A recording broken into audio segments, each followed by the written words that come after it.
Bayangin aja, cuman gara-gara demi konten, dua remaja ini nekat ngelakuin aksi pembunuhan yang gila ke mantan kepala kepolisian Amerika buat nyari adrenalin dan validasi di sosmed. Parahnya lagi, pas di ruangan sidang, mereka ini malah ketawa cengengesan dan ngejek ke keluarga korban. Gila kan, udah kayak bukan manusia lagi nih dua bocah.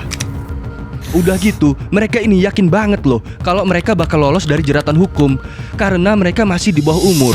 Nah, dalam video ini gua mau ngebahas soal kasus pembunuhan mantan kepala kepolisian kota Bell, California, Amerika Serikat yang dilakuin sama dua remaja di bawah umur. Kalau lu penasaran sama cerita lengkapnya, pastiin tonton video ini sampai habis karena bakal ada plot twist di akhir video.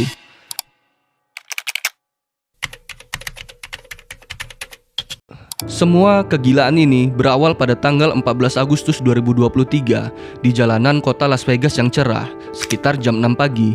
Andreas Probst yang merupakan pensiunan kepala polisi di kota Bell, California, Amerika Serikat, lagi sepedaan nyantai di jalur khusus bersepeda, bener-bener di pinggir jalan yang aman.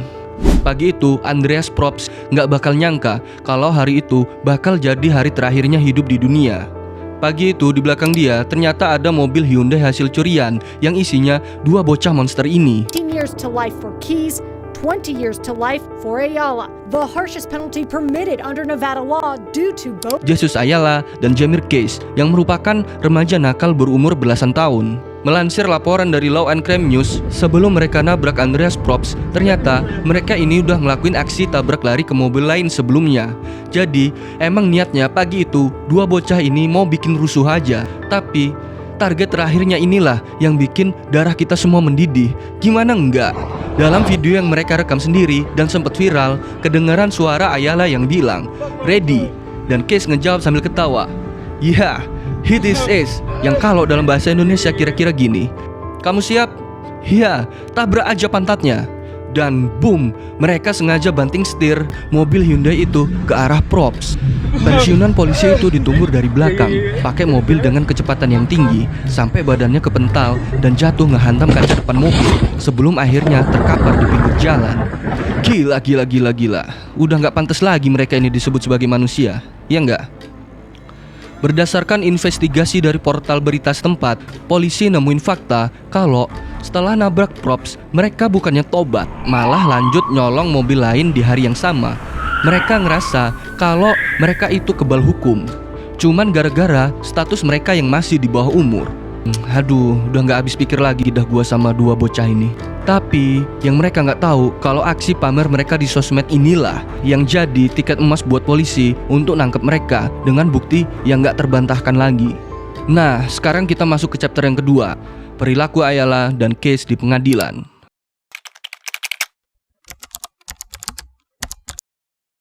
Kalau lu sering nonton pengadilan di Konoha, kan ini beda jauh banget ya. Di Konoha itu, tersangka atau pelaku kejahatan dengan kejahatan yang lebih setan aja bakal kelihatan agamis loh.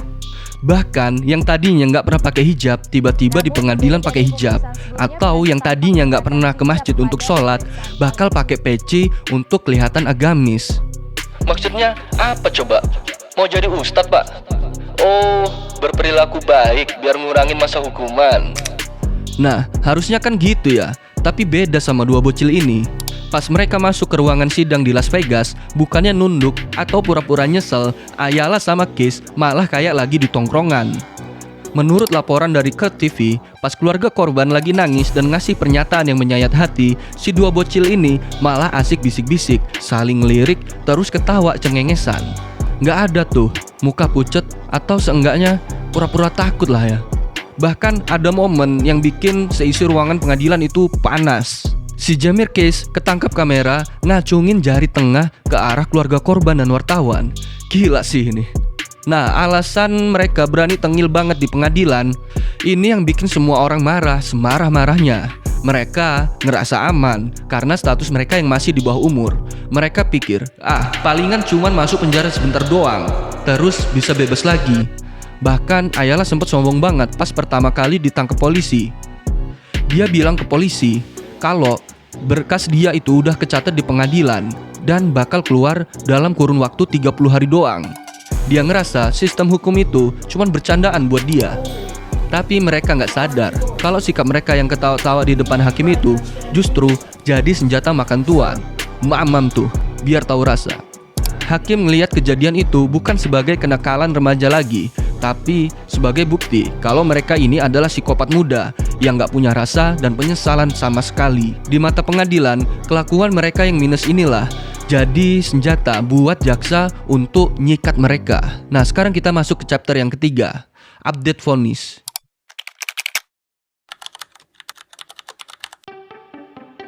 Nah, buat kalian yang nungguin keadilan, ini dia puncaknya. Update terbaru di awal 2026, hakim gak main-main sama lelucon yang mereka buat. Meskipun mereka masih di bawah umur pas kejadian, pengadilan Las Vegas mutusin buat mengadili mereka sebagai orang dewasa. Hasilnya, Ayala dan Case ini divonis hukuman seumur hidup. Nah, harusnya kan gitu ya kalau pengadilan. Lagi-lagi beda banget sama di Konoha, iya nggak? Melansir laporan terbaru dari Law and Crime News, walaupun nanti ada peluang buat bebas bersyarat setelah belasan tahun, tapi catat ya, masa muda yang mereka bangga-banggain itu sekarang resmi bakal busuk di ruang tahanan. Nggak ada lagi konten, nggak ada lagi mobil curian, dan nggak ada ketawa-ketawa di depan kamera. Makan tuh. Yang ada cuman rasa penyesalan di dalam sel yang sempit itu.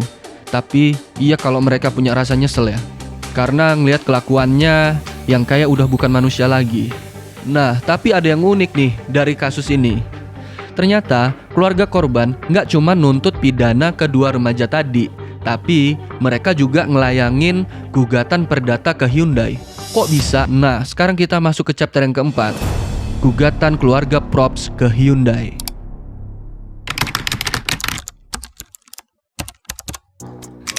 Jadi gini, melansir laporan dari portal berita setempat, pengacara keluarga Andreas Probst nemuin celah yang sangat fatal.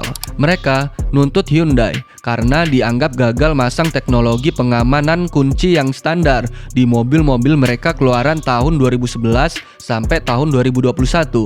Nah, baru-baru ini muncul tren Kia Boys yang sempat viral banget di TikTok yang ngasih tahu cara nyolong mobil Hyundai atau Kia, cuman modal kabel USB doang. Nah, gara-gara sistem keamanan yang ampas itu, si Ayala dan Case bisa dengan gampangnya nyolong mobil Hyundai. Pagi itu buat dijadiin senjata pembunuhan. Keluarga Probst berargumen kalau seandainya Hyundai lebih peduli sama keamanan mobilnya, mobil itu nggak bakal bisa dicuri dengan gampang, dan Andreas Probst mungkin sekarang masih bisa hidup. Bagi keluarga korban, ini bukan cuman mobil hilang, tapi soal gimana kelalaian sebuah perusahaan besar bisa berujung pada hilangnya nyawa seseorang. Ini bener-bener jadi pelajaran penting sih bagi industri otomotif dunia, bahwa keamanan produk itu bukan cuman buat ngelindungin aset aja, tapi juga buat mastiin kalau produk mereka bener-bener aman dan gak disalahgunain sama tangan-tangan psikopat kayak dua remaja monster ini. Nah, gimana menurut kalian soal kasus ini?